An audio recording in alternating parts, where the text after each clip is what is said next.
Oi, aqui é o Kaká e bem-vindos a mais um vídeo. E geralmente quando a gente assiste algum filme, alguma série, nós tendemos a achar que os personagens que foram apresentados pra gente são todos ficcionais, ou que no máximo ele só foi baseado. Mas no vídeo de hoje eu vou provar que isso na verdade é uma mentira, já que existem muitas obras que na verdade têm personagens históricos, e talvez você não sabia. E no vídeo de hoje eu vou apresentar algumas dessas obras. Começando com o caso mais clássico, que também é a gameplay do vídeo aí de fundo, nós temos Assassin's Creed. Por si só, Assassin's Creed é conhecido por se passar em períodos antigos, que conseguiram marcar a humanidade de alguma forma. Inclusive os principais protagonistas e antagonistas são justamente assassinos e templários, que também existiram na vida real.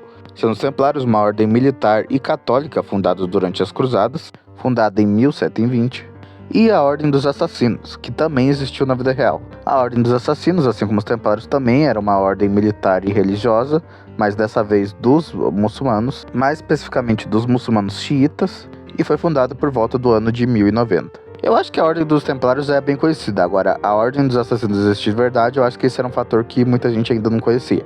E Assassin's Creed teve tanta figura histórica, mas tanta figura histórica, que eu só vou falar aqui as que mais marcaram pessoalmente. Sendo a primeira dela o Leonardo da Vinci, de Assassin's Creed 2 e Brotherhood, o Barba Negra, de Assassin's Creed Black Flag, o Yasuke, de Assassin's Creed Shadows, o Charles Darwin em Assassin's Creed Syndicate, Napoleão em Assassin's Creed Unity e o George Washington em Assassin's Creed 3. Claro que ainda existem milhões e milhões de outras figuras históricas, inclusive aparecendo em missões secundárias, mas eu decidi pegar aqui as que eu mais gostei da participação e tal. Enfim, indo para a próxima obra. A próxima obra também é bastante conhecida, mas dessa vez do mundo dos animes e das visual novels, que no caso é Fate. Fate, no caso, não é apenas uma única série, mas sim, vamos dizer assim, uma marca, já que ela tem diversos spin-offs e séries envolvendo ela. E bom, mas independente de qual série você vai ver, uma coisa é certa, sempre vai ter figuras históricas nela. No caso, não apenas figuras históricas, mas também mitológicas, e até mesmo da literatura clássica também. E aqui nós temos vários exemplos aqui, como por exemplo Shakespeare, Oda Nobunaga, Nero, Nitroques do Egito, Iskander, ou como muita gente conhece, Alessandro o Grande, Gilgamesh, Musashi Miyamoto, Leonardo da Vinci e muitos outros personagens. Vale lembrar que aqui eu apenas falei das figuras históricas, mas ainda existem deuses e mitos de outras religiões e mitologias também. Afinal, uma franquia que possui vários jogos, vários mangás e vários animes também, eventualmente ia ter muitos personagens. E se você não conhece nada de Fate, eu recomendo você começar pelos animes, que são mais simples, ou se não, se você for mais dos games, pode começar com os games também. Enfim, Fate tem uma mídia que com certeza vai ser do seu mais agrado. E, bom, continuando, a próxima obra que eu vou falar aqui é Tsumatsu Valkyria, ou Record of Ragnarok se você preferir. O mangá que fala sobre uma batalha entre deuses e humanos, certamente teria umas figuras históricas bastante interessantes em seu elenco, e de fato ele teve. Temos figuras históricas aqui como por exemplo o Jack o Estripador, Nikola Tesla, Sasaki Kojiro, Leônidas, Qin Shi Huang, entre outras figuras históricas também. Por mais que muita gente não goste de Record of Ragnarok por conta das suas decisões de enredo, e não só isso como também sua animação, se for no caso do anime, mas a proposta é inegavelmente boa, e poderia ter muito potencial. Afinal, ver engenheiros, cientistas, reis e até mesmo líderes batalhando é algo que poderia soar muito legal. E a franquia Fate soube utilizar bem isso. A franquia Hard of Ragnarok nem tanto, apesar de ter sim seus bons momentos também. De qualquer forma, é mais uma obra que utiliza elementos e pessoas reais que existiram no nosso mundo. A próxima obra que eu vou falar aqui vem diretamente da internet, já que foi ela que criou.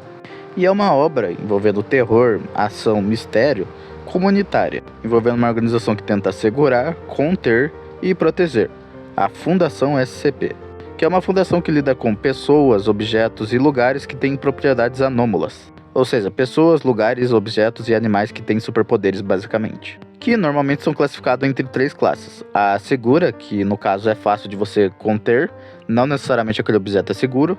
A Euclídeo, que no caso você tem que estudar mais o objeto. Geralmente a desculpa que eles dão para ser Euclídeo é que eles têm que estudar mais o objeto, mas normalmente o objeto ele é difícil de conter, mas nem tanto, ainda é possível conter. E é claro a Keter, que o objeto é dificilmente contido, precisa de muito esforço para ser contido, ou às vezes não tem como conter ele. E esses objetos são chamados de SCPs. E bom, alguns SCPs obviamente têm ligação com a história, já que estão nesse vídeo.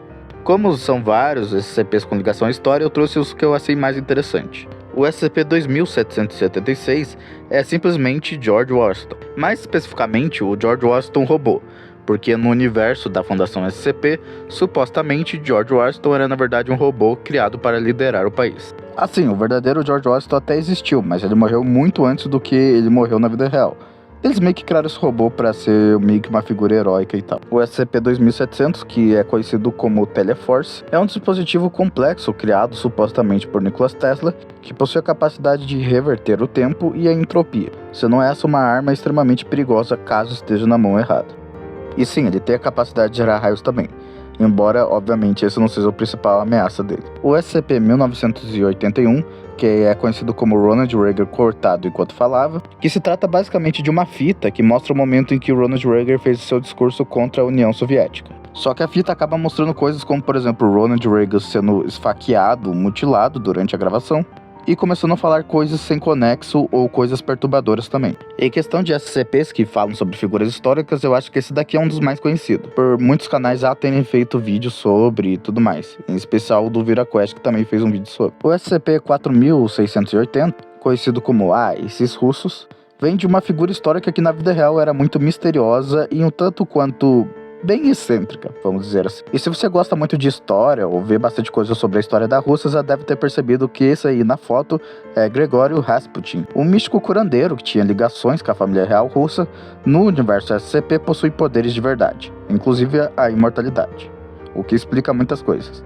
Quem manja da história dele manjou. Mas bom, gente, esse foi o vídeo, eu espero que vocês tenham gostado. Se gostou, já sabe, deixa um like, considere se inscrever aqui no canal. Se já for inscrito, então compartilhe esse vídeo para ele chegar em mais pessoas. Se quiser ajudar o canal financeiramente, eu vou deixar o link do LivePix no comentário fixado. Lembrando que qualquer valor já ajuda. E é isso, fiquem bem, até o próximo vídeo e fui!